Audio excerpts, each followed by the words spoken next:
সালামু আলাইকুম, hello guys, welcome to টেক4 আওক। আমি শিশির, সবাই কেমন আছেন? তো আজকে ভিডিওটা হচ্ছে bKash নিয়ে, অর্থাৎ bKashের তথ্য হালনাগাদ চলতেছে। তো এই তথ্য যদি আপনি হালনাগাদ না করেন, অর্থাৎ আপনার bKash অ্যাকাউন্টের, অর্থাৎ আপনার bKash যে অ্যাকাউন্টটা আছে bKash নাম্বারের তথ্য হালনাগাদ যদি না করেন, তাহলে আপনার অ্যাকাউন্টটা বন্ধ করে দেওয়া হবে অফিস থেকে। তো এই ভিডিওটা শেষ পর্যন্ত দেখেন, শেষ পর্যন্ত দেখলে আপনার অ্যাকাউন্টটা বাঁচাতে পারবেন এবং আপনার বন্ধুদের অ্যাকাউন্টটাও বাঁচাতে পারবেন, তাদেরকে যদি জানিয়ে থাকেন এই বিষয়ে। ওকে, তো প্রথমে আপনি নিজে জেনে নেন, তারপর আপনি আপনার বন্ধুদেরকে জানাবেন এই বিষয়ে। তো অবশ্যই ভিডিওটা শেষ পর্যন্ত দেখেন, দেখলে আপনি আপনার bKash অ্যাকাউন্টটা বাঁচাতে পারবেন। তো অবশ্যই ভিডিওতে একটা লাইক করে দিবেন।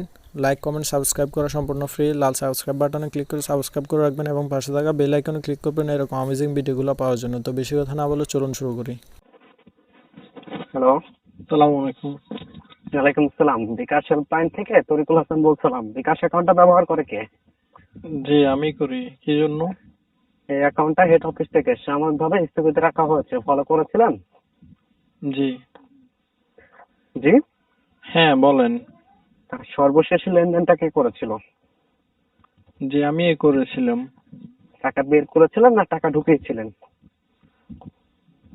এগুলো তো অফিসে জানা থাকার কথা, আমার কাছ থেকে আবার তথ্যগুলো জানার প্রয়োজন, আমি বুঝলাম না। এটা হলো আপনার তথ্য হালনাগাদ হচ্ছে, বুঝতে পারছেন? ও আচ্ছা, আপনি যেহেতু জি, অফিস থেকে কল দিয়েছেন, আমি গতকালকে অফিসে আপনি কোন নাম্বারে কল দিয়েছেন? লাস্টে 42 নাকি 17? 4। জি, আপনি যে নাম্বারে বিকাশ অ্যাকাউন্ট সেই নাম্বারে কল করেছি। অ্যাকচুয়ালি আমার এই মোবাইলে দুইটা সিম আছে, দুটোটা সিমে bKash আছে। এখন আপনি কোন নাম্বারে কল দিয়েছেন আমি শিওর না, এই জন্য আমি কনফার্ম আপনার করতেছি। 8842। আচ্ছা, বুঝছি। আচ্ছা, আমি গতকালকে এই নাম্বার থেকে অফিসে কন্টাক্ট করছিলাম, আপনি একটু চেক করে বলেন তো আপনি আমি কোন সময় কল দিছিলাম। যেহেতু আপনি অফিস থেকে কল দিছেন, অবশ্যই হ্যাঁ, আপনার জানা থাকার কথা। জি, এই যে তথ্য হালনাগাদ হচ্ছে, সর্বশেষ লেনদেনটা কে করেছিলেন সেটা বলতে হবে। যে আমি শুধু ওটা তো অবশ্যই বলবো, আমি তো গতকালকে আপনাকে অর্থাৎ অফিসকে কল এই শোনেন, দিছিলাম। দেখুন তুমি, আপনার আমি কল করছি, আপনি তো ইউটিউব বাস না, শালার বেটা, ইউটিউবে তোরা এই সারস কিনি গাই নোটিস পাওয়ার। জি, ইউটিউবে করে সারস নোটিস খাওয়ালে বাচ্চা, তোদের জন্য টাকা আনা পাবি না তুই তো জি ভাইয়া, গন ভাইয়া নোটিস পাওয়াল। এগুলো এরকম দৈনন্দিন আমার কাছে আরও অনেক কলে আসে, যারা আমাকে থ্রেড দেয় অথবা এরকম বিষয়গুলো বলে। তো এই বিষয়ে আমি এরকম আরও কয়েকটা বিষয় নিয়ে আমি অলরেডি ভিডিও করছি, যেগুলা খারাপ মানুষগুলা সহজ সোজা সিধা মানুষদেরকে ফাঁদে ফেলিয়ে তাদের অ্যাকাউন্ট থেকে টাকা নিয়ে নেয়। bKash হ্যাক এটা সম্পূর্ণ নিষিদ্ধ, অর্থাৎ bKash হ্যাক এটা পসিবল না, এটা সম্ভব না। ওকে, আপনাদেরকে এভাবে কল দেয়, কল দেওয়ার পরে যারা বুঝে যায় যে এরা আসলে bKash অফিসের লোক না, তাহলে তারা কিন্তু তাদের অ্যাকাউন্টের তথ্যগুলো অর্থাৎ ইনফরমেশনগুলো দেয় না। এখানে আমি আপনাকে, অর্থাৎ যে আমাকে কল দিছে তাকে আমি কীভাবে দোষ দিই জানেন? প্রথমত হচ্ছে কোনো অফিস থেকে, অর্থাৎ bKash অফিস হোক অথবা যে কোনো অফিস হোক, তারা যদি অফিস থেকে কল দেয়, প্রথমত তারা সালাম দেয় এবং সালাম দেওয়ার পরে বলে যে আমি কি আপনার সাথে কিছুক্ষণ কথা বলতে পারি আমাদের এই বিষয়ে। তো উনি প্রথমত আমাকে সালাম দেয় নাই এবং উনি কোনো কিছু জিজ্ঞাসা করে না, উনি ডিরেক্টলি আমাকে এগুলো বলতেছে। এরপর হচ্ছে উনি যে ফেক সেটা আমি ধরে নিছি কি জন্য জানেন? প্রথমত হচ্ছে bKash অফিস থেকে কখনো এরকম কোনো তথ্য হালনাগাদের জন্য আমাদেরকে কল করা হবে না, কারণ অলরেডি তো তারা, আমরা যখন অ্যাকাউন্টটা করি ওই সময় আমাদের কাছ থেকে সকল অ্যাকাউন্ট করার জন্য যা তথ্য প্রয়োজন সকল তথ্যই ওই সময় নিয়ে নিয়েছে। ওকে, তো এরপরে আর কোনো তথ্য নেওয়ার প্রয়োজন পড়ে না অথবা প্রয়োজন হয় না।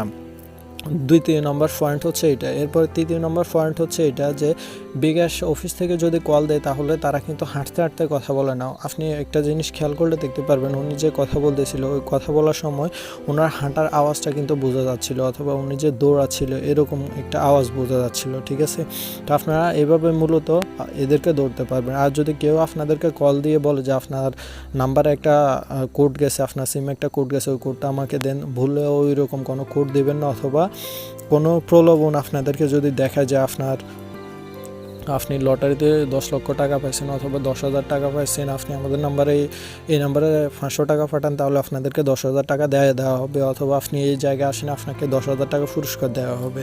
আপনারা ভুলে এই সকল কাজ করবেন না। এগুলো হচ্ছে এটা ধান্দাবাজি, এগুলা অন্যান্য খারাপ মানুষরা এগুলো আপনাদেরকে ফাঁদে ফালানোর জন্য করে থাকে।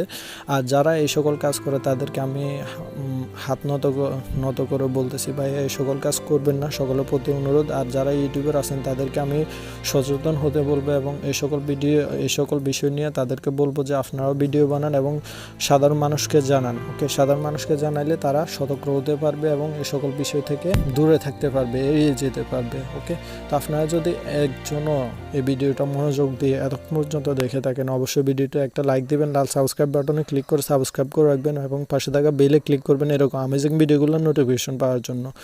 আর অবশ্যই বলে রাখি, এই ভিডিওটা অবশ্যই আপনি আপনার ফ্রেন্ড এবং অন্যান্যদের সাথে শেয়ার করবেন, যাতে করে তারাও তাদের অ্যাকাউন্টটা বাঁচাতে পারে। কারণ একটা সমস্যার কারণে দেখা যায় যে অনেকের হাজার হাজার অথবা লাখ লাখ টাকাও bKash থেকে নিয়ে যায় এরকম ফান্দে ফালাইয়া। তো আপনারা ভিডিওটা অবশ্যই শেয়ার করবেন, তাহলে আপনারা অন্যদেরকেও বাঁচাতে পারবেন, অন্যদের bKash অ্যাকাউন্টগুলোও বাঁচাতে পারবেন। তো আশা করি বুঝতে পারছেন। তো ভিডিওটা এখন পর্যন্ত দেখার জন্য অসংখ্য ধন্যবাদ। ভালো থাকবেন, সুস্থ থাকবেন। ওকে, টাটা।